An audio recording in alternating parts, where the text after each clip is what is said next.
شر ما صنع وبلك بنعمتك علي وبلساني فافني فإنه لا يوصل إلا هداية. السلام عليكم ورحمة الله وبركاته. بسم الله الرحمن الرحيم.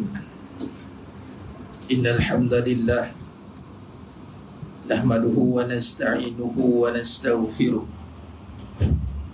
ونعوذ بالله من شرور أنفسنا ومن سيئات أعمالنا. من يهده الله فلا مضل له ومن يضلل فلا هادي له. أشهد أن لا إله إلا الله وحده لا شريك له وأشهد أن محمدا عبده ورسوله. اللهم صل على سيدنا محمد وعلى آل سيدنا محمد. رب يسر ولا تعسر بالتمم بالخير. رب اشرح لي صدري ويسر لي أمري واحلل عقدة من لساني يفقهوا قولي. اللهم افتح علينا حكمتك وانشر علينا من خزائن رحمتك يا أرحم الراحمين. والله الذي لا إله إلا هو عالم الغيب والشهادة هو الرحمن الرحيم.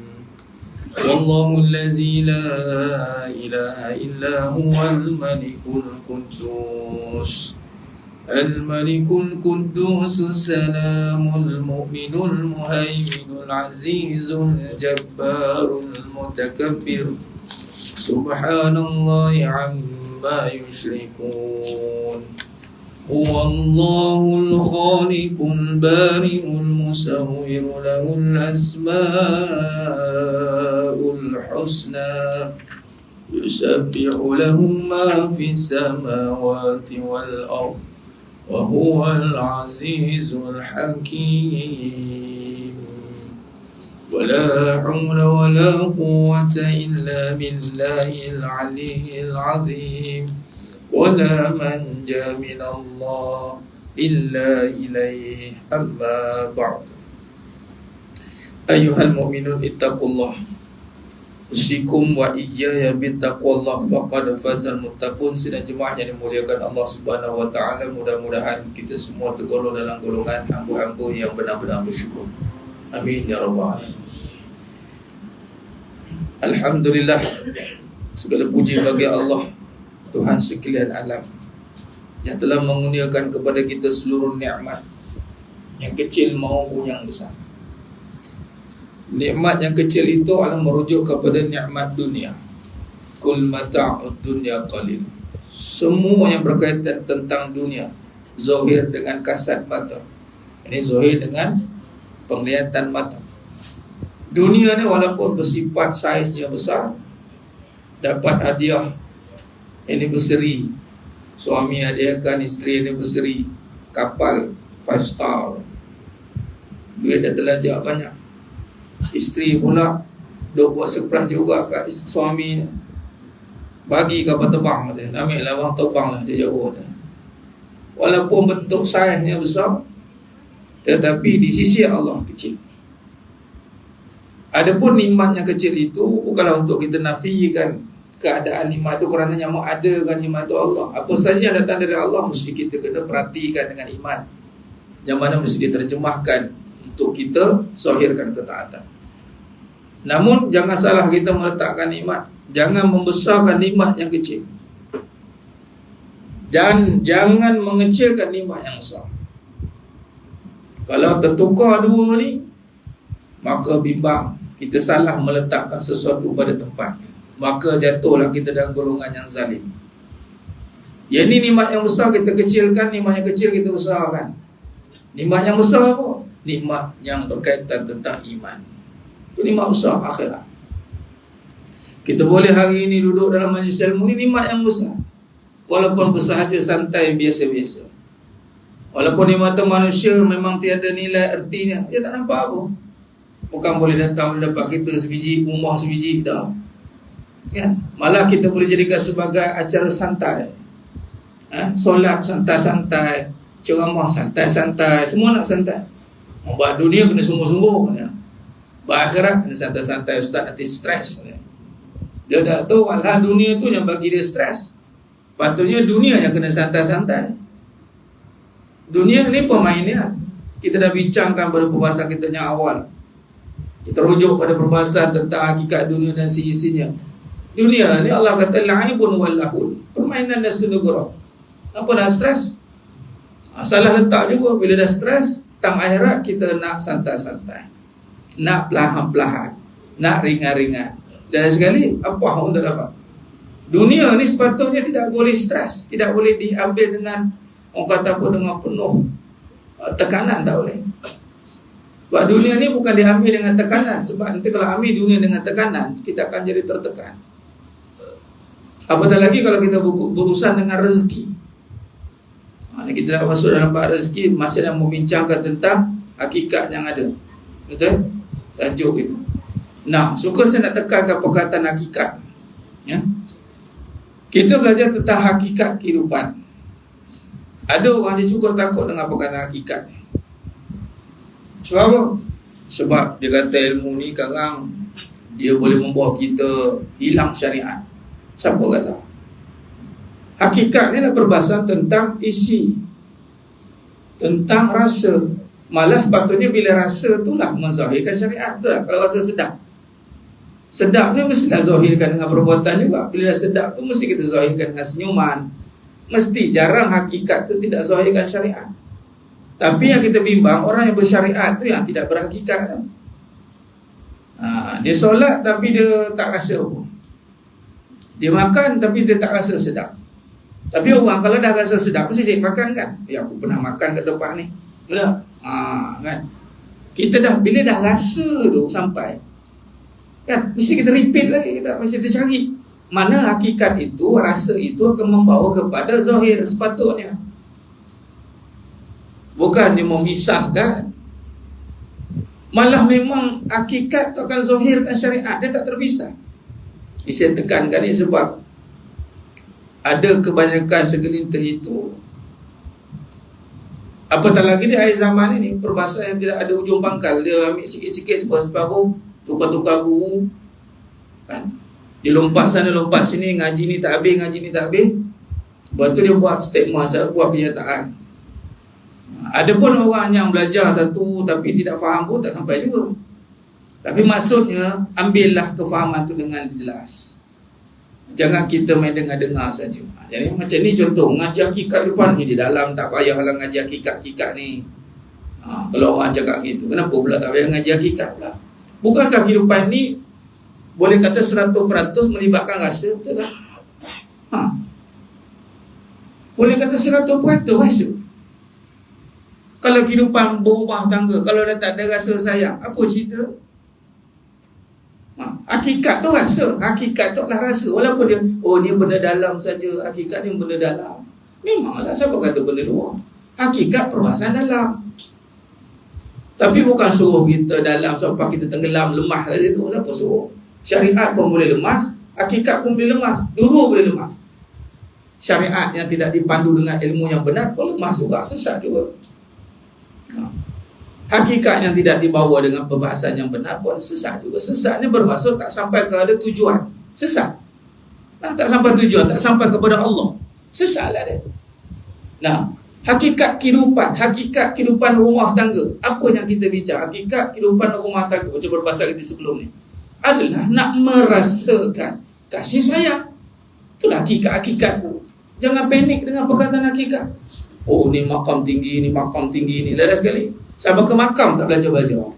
Sampai dah kena makam dah, arwah baik orangnya dia. Lah kita berkahwin je lah, kita buat syariat sudah, dia pun nak hakikat pula. Bila kita tak sampai ke perbahasan, bahasanya adalah hakikat, adalah rasa. Hidup ni kita nak merasai apa? Hakikatnya kita nak rasa apa? Yang kita nak rasa dalam hidup ini adalah satu saja, rasa tenang. Tenang ni dibina dengan rasa kehambaan. Kalau tidak sampai kepada rasa kehambaan, takkan sampai pada rasa ketenangan. Bila nak rasa kehambaan, maka kita perlu memperhalusi segala sifat-sifat Tuhan, sifat Allah. Ya, ini bermula hidup dengan nama Allah. Ni jangan panik ni mas sekalian. Saya perhati ada setengah-setengah tu panik. Bukan sinilah saya nak kupas ni supaya ada rekod, kat online pun ada tengok. Dan jangan mengaji hakikat sekerat-sekerat. Itu satu bab. Jangan sekerat-sekerat. Rasa tak sampai, dah kupas. Itu kadang jadi masalah. Sebagai contoh, bila rasa tentang kehidupan dia tak sampai rasa kehambaan, tiba-tiba dia kupas tentang kekuasaan Allah tanpa dia melalui perbahasan kehambaan, yakni memahami sifat Allah. Sebagai contoh, saya ambil perbahasan kita pada malam ni tentang rezeki ni. Bila sebut tentang Allah Maha bagi rezeki, memang kalau kita lihat, tengok saja bila bicara soal rezeki, hakikat kehidupan berkerjaya. Bila sebut hakikat kehidupan berkerjaya, hakikat kehidupan berniaga, ataupun hakikat kehidupan kita ni soal rezeki. Soal rezeki kan? Orang cari rezeki kan? Semua orang nak cari rezeki. Dah, anak rezeki, isteri rezeki. Bahasa mudahnya, pergi kerja cari rezeki. Hakikat kehidupan kita ni nak cari rezeki. Hampir kalau tengok jam kita ni, nak kata kalau ada 27 jam lah cari rezeki lah. Dah, nampak? Jadi hakikat kehidupan kita ni memang bicara soal rezeki. Rezeki ni tak nampak sebenarnya. Siapa nampak rezeki? Yang duit, itu nampak duit, kan nampak rezeki. Kalau nampak rezeki senang hidup kita. Nah, yang kita nampak tu duit, yang kita nampak tu zahir. Tetapi dengan ilmu yang menyatakan bahawa duit, zahir, anak, isteri semua ni juga boleh kita terjemahkan sebagai rezeki, sekiranya ia dilakukan, dijalankan, dikembalikan kepada yang halal.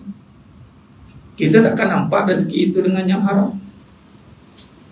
Baik. Maka berbalik dari contoh, bila dia belajar tentang rasa hidup ni, rasa tentang rezeki, dia tak faham tentang kehambaan, lalu dia kupas bahawa hidup ni Allah yang berkuasa mendatangkan rezeki.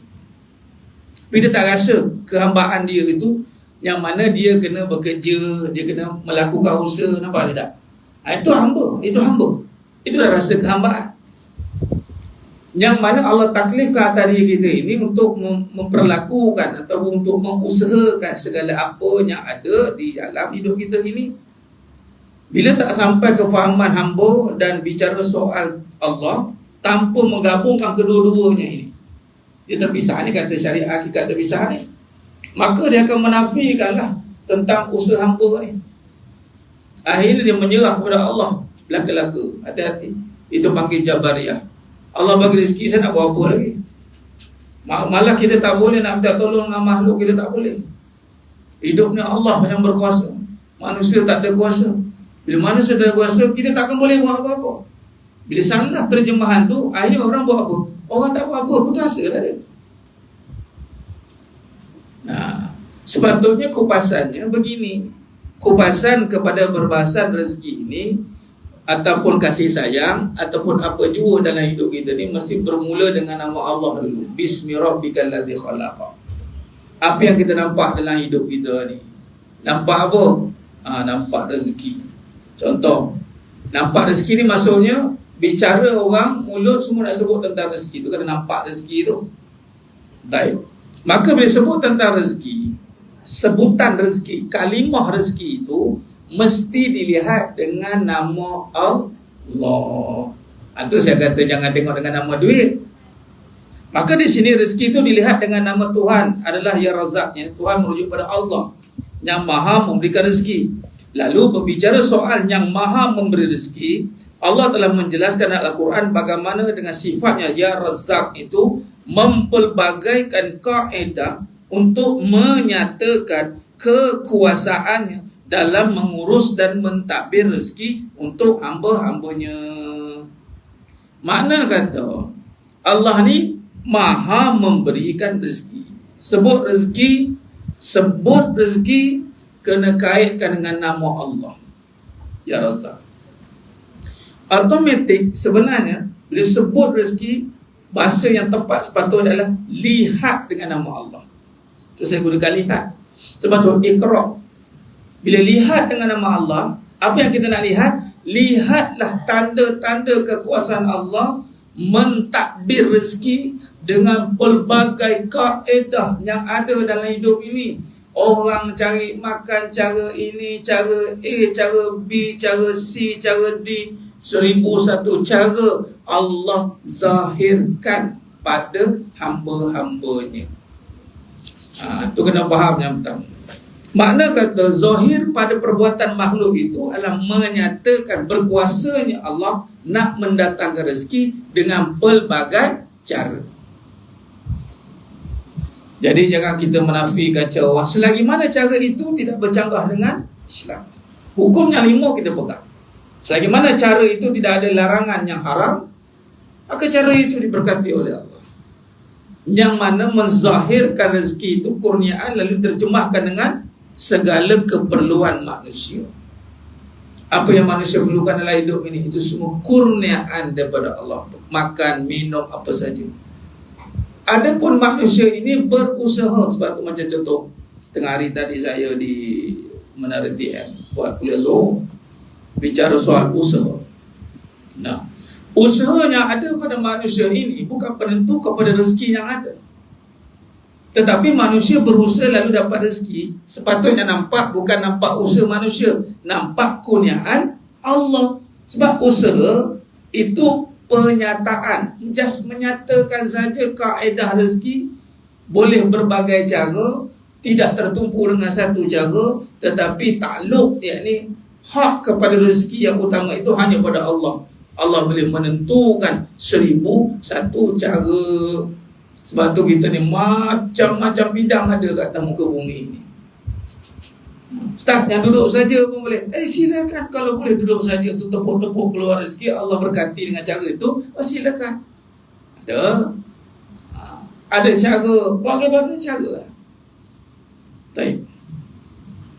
Maka kaedah menyatakan kekuasaannya dalam mengurus takdir rezeki itu untuk hamba-hambanya. Kita sebagai hambanya yang maha memberi rezeki, yakni hamba kepada Allah ya Razzaq, adalah wajib bergantung dan berpegang dengan keimanan yang sebenar-benar keimanan. Jadi bagaimana kepelbagaian kaedah datangnya rezeki itu bukanlah untuk manusia menentukan bagaimana rezeki yang hendak dia dapat. Cara macam-macam cara tu, pelbagai cara kepelbagaian cara yang ada di atas muka bumi ini, yang manusia nampak boleh dapat apa yang dia nak tu, dia sangka tu, bukanlah bermaksud dia boleh menentukan apa yang dapat. Bahasa mudah ni begini. Ni bahasa matan dia. Bahasa matan dia, syarah dia. Usaha pada kita, rezeki pada Allah.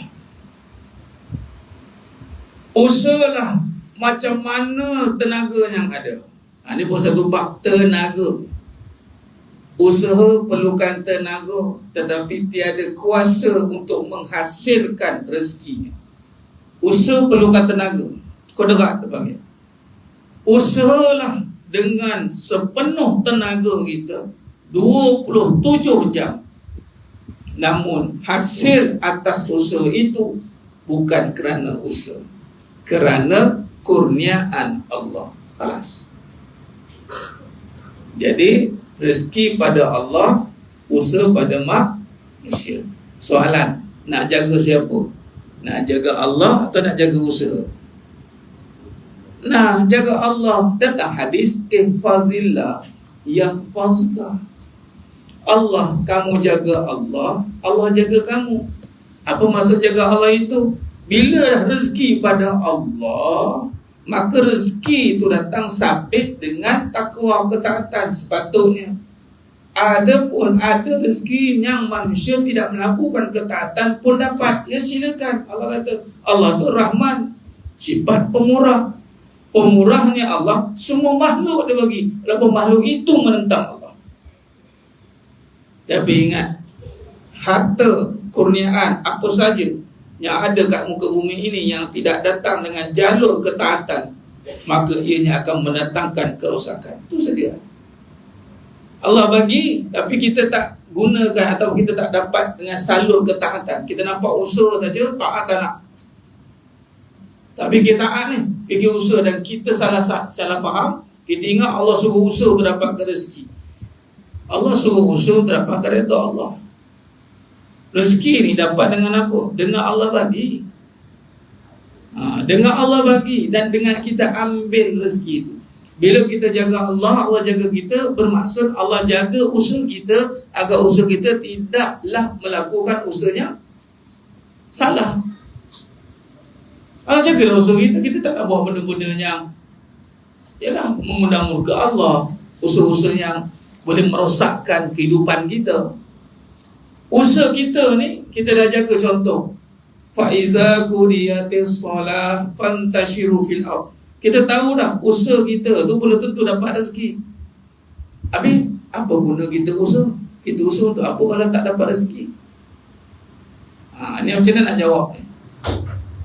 Apa gunanya usaha, Ustaz, kalaulah yang rezeki dapat bukan kerana usaha?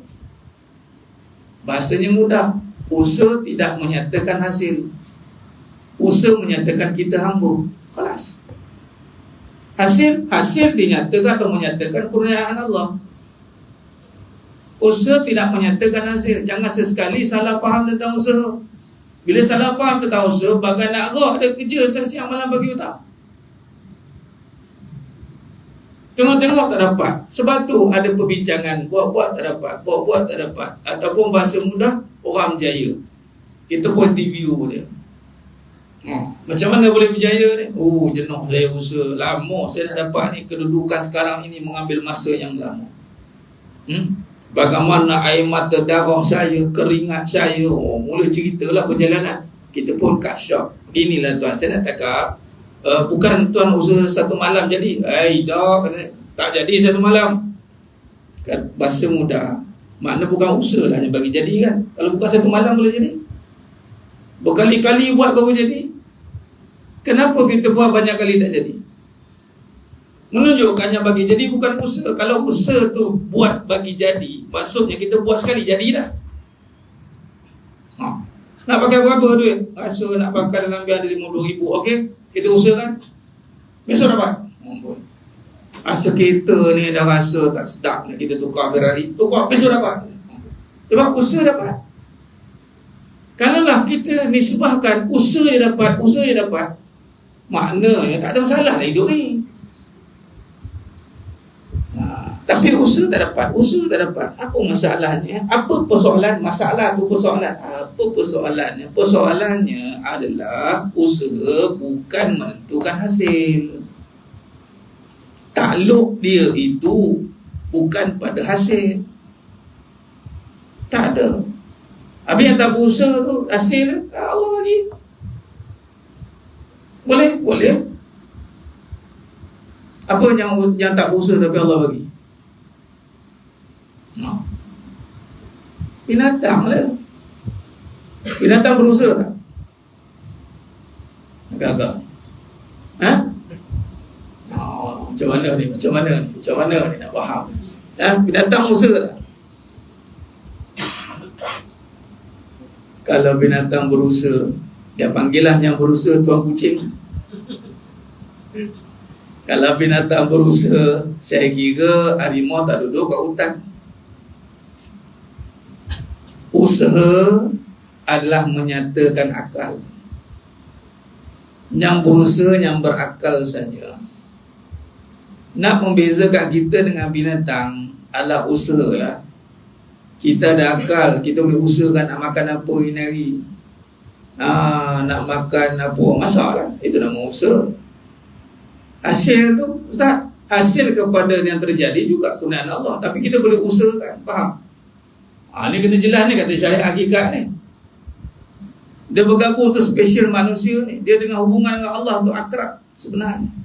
Allah bagi peluang untuk kita menggunakan akal untuk menghasilkan, tetapi pada masa yang sama hasil itu kita kena nampak Allah.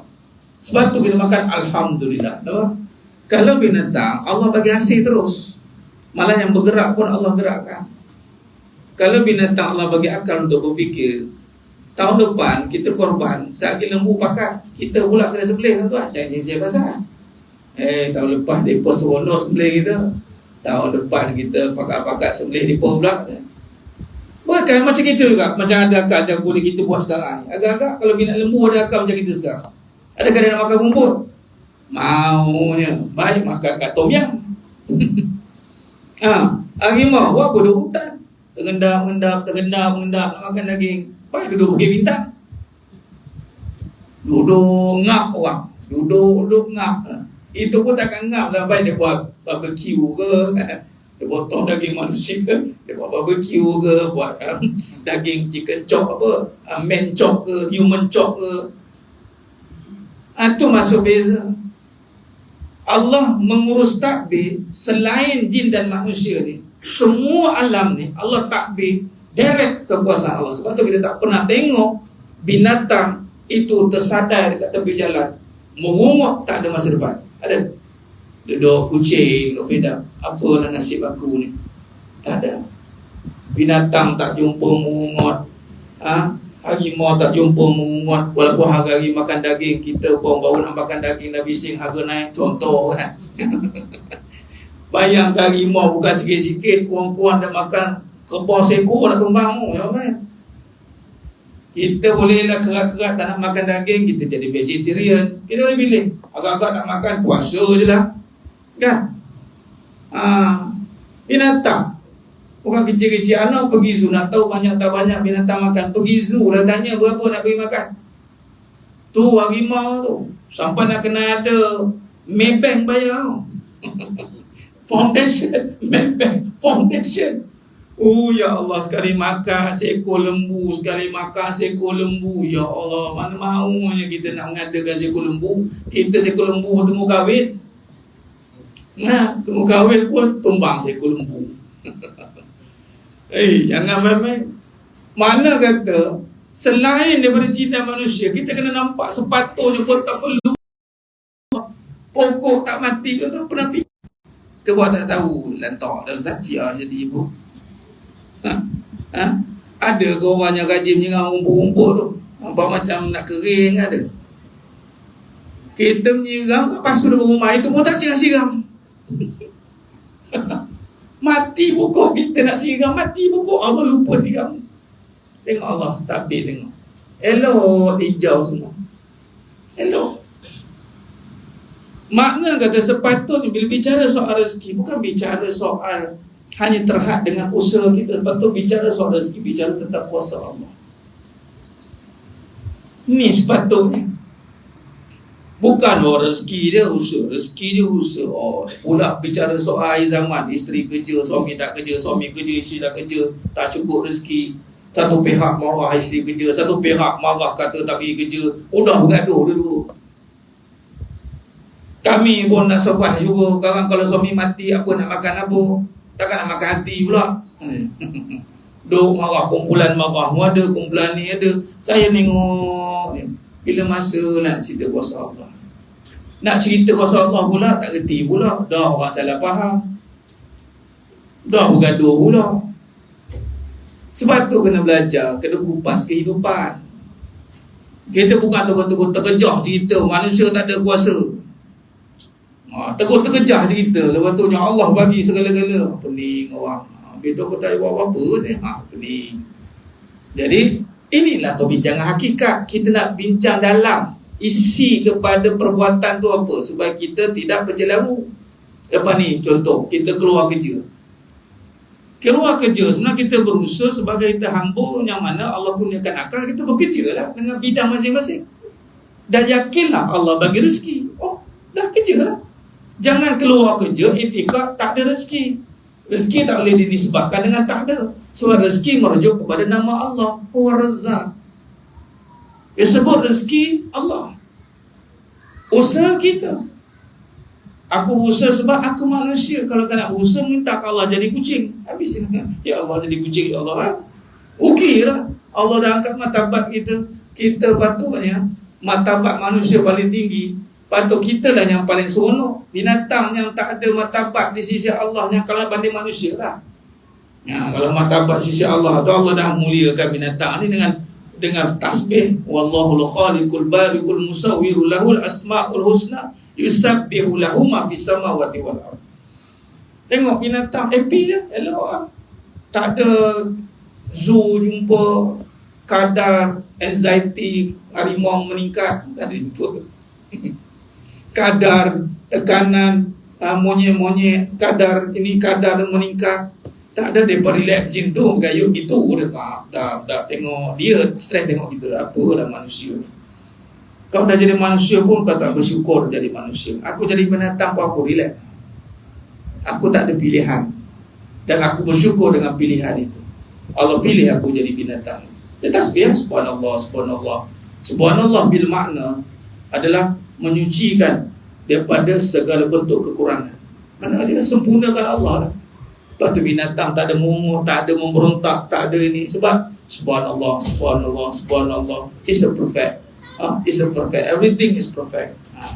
Kita, itulah. Bila Allah bagi akal, kita tak bawa pada perbahasan kuasa Allah, salah guna akal, jadi orang yang suka mempersoal. Lepas tu kita belajar tentang hukum akal ni. Salah guna akal ni bila mempersoal. Lepas tu akal ni yatafakkaru, macam ni kita bincang. Memberi sikitlah, bergantung.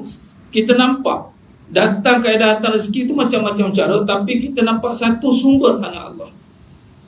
Rezeki pada ilmunya yang mengetahui Allah Ta'ala telah pun menetapkan dan menentukan. Makna kata, contoh dalam surah Al-Isra ayat 30, sesungguhnya Tuhanmu lah yang meluaskan rezeki bagi siapa yang dikehendakinya menurut undang-undang peraturannya, dan ia juga yang menyempitkan menurut yang demikian. Sesungguhnya ia maha mendalam pengetahuannya, lagi maha melihat akan hamba-hambanya. Lapang sempit rezeki bukan dengan usaha kita. Berbalik pada perbincangan kita. Lapang sempit rezeki adalah di bawah kekuasaan Allah. Hati-hati Allah sempitkan rezeki kita. Hati-hati. Hati-hati dengan Allah SWT yang mana boleh menyempitkan rezeki hamba-hamba. Duit banyak tapi rasa sempit dia hati. Sebab apa? Sebab takut habis. Dia ni duit dah tak banyak, sikit dia tapi lapang dia. Sebab Allah campakkan yakin. Rezeki ni juga bicara soal yakin. Allah campakkan keyakinan dalam hati dia bahawa duit tu ada, datang lagi dan lagi. Dia tak takut habis. Tengok tok-tok yang kita dulu tu. Kalau bagi makan kat orang, mana ada mau ni simpan-simpan dia. Ni saya cakap arwah wan saya. Kalau tetamu datang rumah, ya Allah, dia keluar apa ada yang dalam rumah, bagi makan. Tak ada risau pun. Kalau ikut zaman dulu susah juga. Tapi kerana yakin mereka luar biasa, tidak terikat dengan kebendaan. Hari ini kita tertipu dengan kebendaan. Kita ingat ada duit banyak, lapang. Duit tak ada, sempit. Kita ingat bila dua-dua kerja, lapang. Oh dulu Mas Gilang tak ada jauh lah, tengok wan kita lah. Mana dua-dua kerja. Kerja dengan maksud harta. Bukan tak boleh kerja.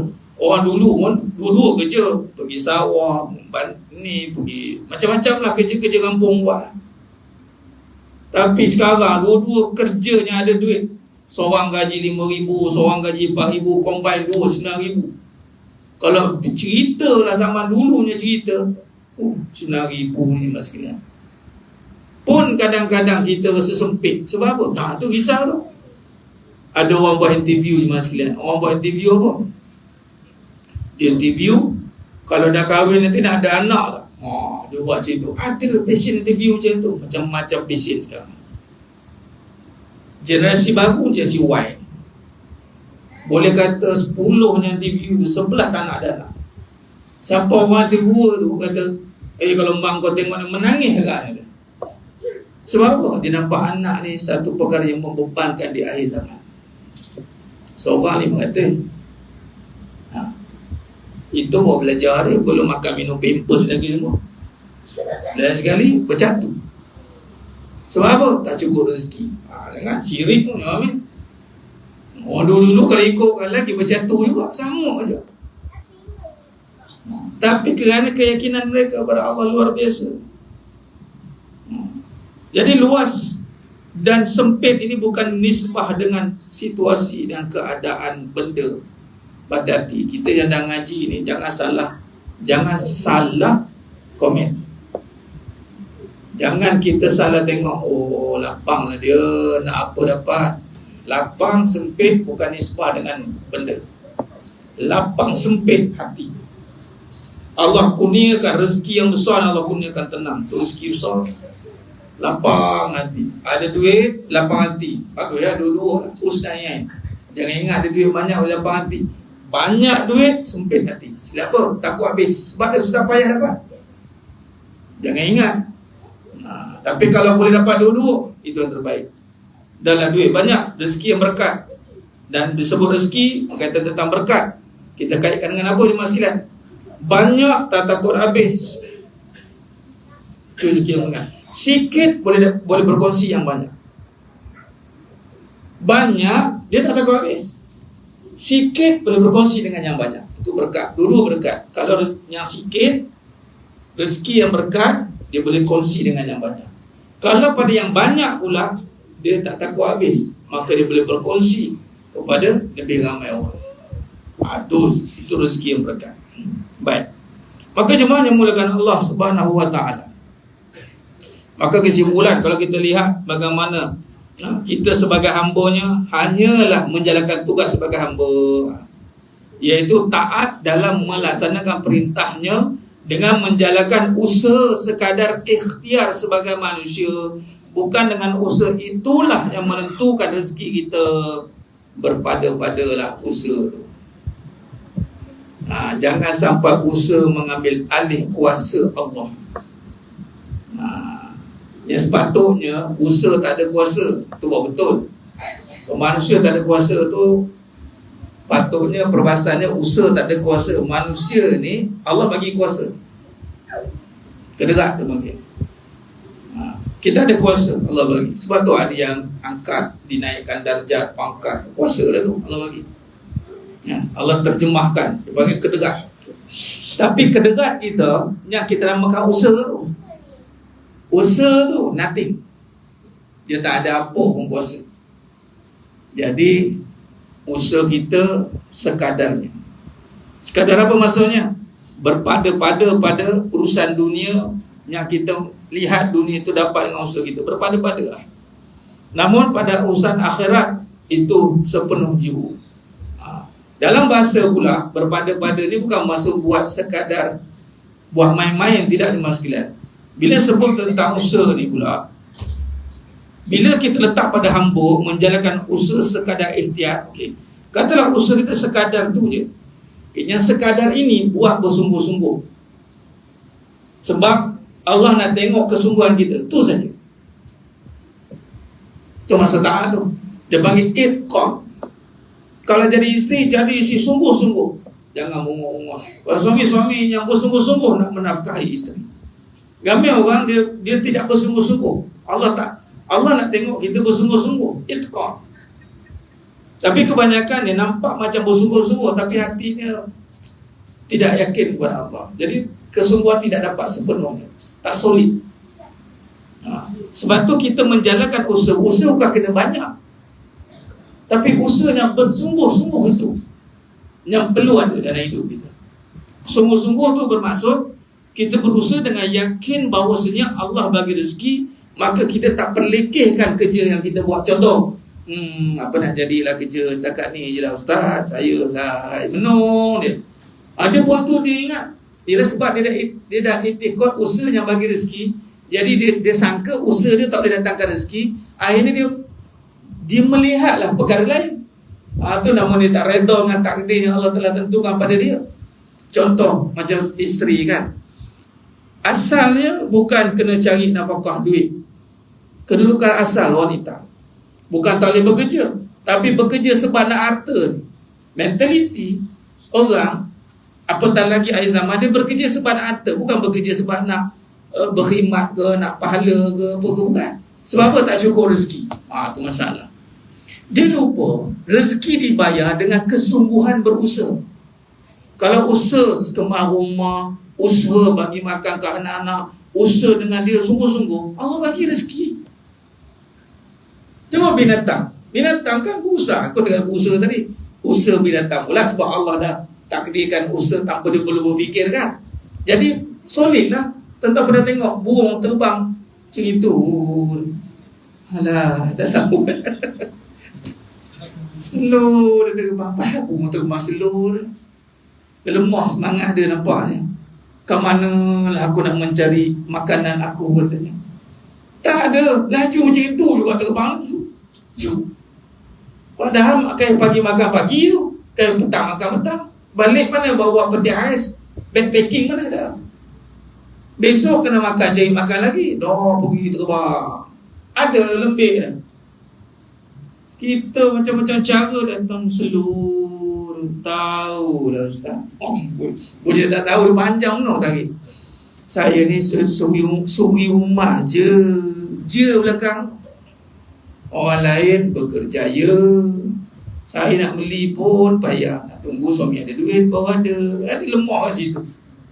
Yang suami pula isteri, kamu ni kan tahu minta je kerja. Oh, dah gaduh dulu. Jangan begitu Mas. Kita ni, usaha kita ni sekadar. Di mana apa kadar yang Allah tentukan untuk kita tu? Kadar tu. Kalau kita buat bidang A, buat sungguh-sungguh. Sungguh-sungguh tu masuk apa? Jangan fikir soal rezeki tu. Buat betul-betul.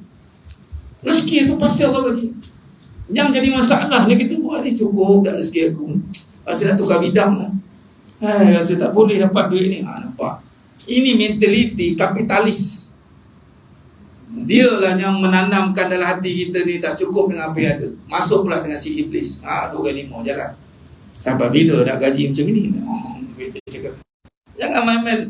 Ini perkara yang mesti kita tanamkan kefahaman. Jadi makna kata berusahalah sebagai hamba yang bersifat bersungguh-sungguh. Yang mana tak ada daya kuasa ni kita berharap pada Allah. Apa saja usaha kita lakukan dalam muka bumi ini, buatlah sepenuh hati.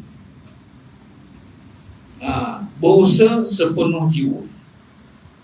Berusaha sepenuh daya, berharap sepenuh jiwa. Itu perkataan dia. Berusaha sepenuh daya, jangan malas-malas. Malas tak ada dalam Islam. Penat, rehat. Penat, rehat. Tak payah dah bawa motor nyingit bawa, tak payah berhenti tidur lebih. Tak bawa slow. Dapat malas saya nak bawa motor ni. Allah. Macam mana nak bawa 1250cc? Yang mana tak boleh malas-malas bawa sekali 15, 16, 17, 18. Agak-agak penat, rehat. Ngantuk, tidur. Bila waktu berusaha, semangat. Ni Islam. Ini orang yang yakin dengan rezeki Allah. Ni orang yang yakin dengan rezeki Allah. Sepatutnya begitu. Rezeki, yakin sepenuh jiwa. Usaha, sepenuh daya. Sepenuh daya berusaha. Kerana apa? Pada dia ada pahala. Selagi mana kita usaha itu kerana Allah, ini buat betul usaha kerana Allah. Yang satu kenyataan dia tulis, jangan niatkan kita nak tolong orang. Sebab Allah dia yang boleh tolong orang. Sudah katanya. Sebenarnya bolehlah kita niat nak tolong orang, sebab itu kebaikan. Yang tak bolehnya buat kerana bukan selain Allah. Asal mula tu kena kerana Allah. Macam kita bekerja, kita dah faham dah rezeki pada Allah, maka kita bekerja ni kita buat kerana Allah. Betul. Sebab Allah yang akan bagi hasil pada apa usaha kita. Bawalah kerana Allah. Kalau kita tidak faham Allah yang bagi apa yang hajat kita, kita tak akan buat kerana Allah, kita akan buat kerana kerja. Sebab kita tahu kerja kita memberikan sesuatu pada kita. Tapi kalau kita faham Allah yang memberikan seluruhnya, maka kita takkan hilang tumpuan dalam kita melakukan usaha kita. Baik jemaah sekalian, maka penutup kalau kita lihat dalam surah Ali Imran ayat 27, jelas Allah menyatakan, tulijul laila fin nahar wa tulijun nahara fil lail wa tukhrijul hayya minal mayyit wa tukhrijul mayyita minal hayy wa tarzuqu man tasha'u bighairi hisab. Engkau lah wahai Tuhan yang memasukkan waktu malam ke dalam waktu siang, dan engkaulah yang memasukkan waktu siang ke dalam waktu malam. Engkaulah juga yang mengeluarkan sesuatu yang hidup dari benda yang mati, dan engkaulah yang mengeluarkan benda yang mati dari sesuatu yang hidup. Engkau jualah yang memberi rezeki kepada sesiapa yang engkau kehendaki dengan tiada hitungan hisab. Ini soal keyakinan kita dengan Allah. Sebab tu penting kita belajar melihat kekuasaan Allah. Sebenarnya kita antara kita dengan Allah ya. Allah boleh bagi ghairi hisab. Sebab tu salah faham dalam meletakkan perbincangan usaha kat mana, rezeki kat mana, dunia kat mana. Bila tak letak pada tempatnya, maka bercelaru. Yang lebih parah, kita hilang yakin pada Allah boleh bagi rezeki. Nak pula perbincangan tak ada rezeki. Ni biasa pula kita dengar. Asal tak ada duit, tak ada rezeki.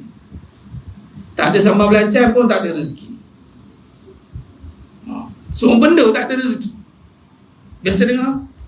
Jadi bukan dia biasa dengar, Ustaz, jadi kebiasaan dah. Hati-hati, sebab kalau sebut banyak kali sebut tak ada rezeki, apa yang berlaku? Keraguan dalam hati, sebab kita dengar tak ada rezeki, tak ada rezeki. Walau rezeki tak ada sifat ghairi hisab. Bila pergi bank, pandai pula jaga.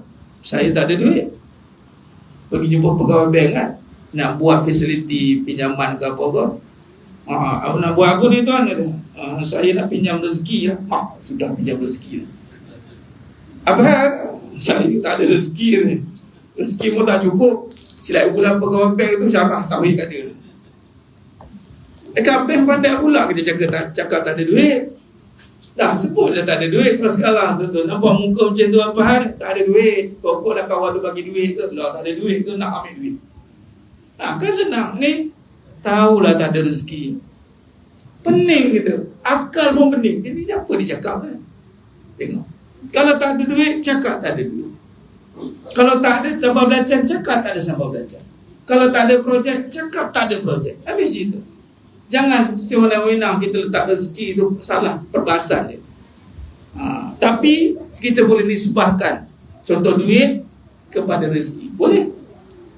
Kan? Ini rezeki pada Allah. Boleh. Tapi tak bermakna bila tak ada duit kita kata tak ada rezeki. Salah. Tak ada duit, tak ada duit lah. Carilah duit, pergilah cari. Tak masalah. Rezeki tak payah cari, rezeki minta dengan Allah.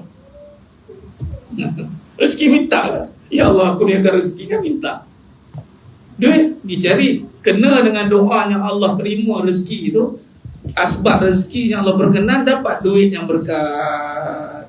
Dapatlah duit yang berkat. Bila dapat duit yang berkat, bertambah-tambah kebaikan kita.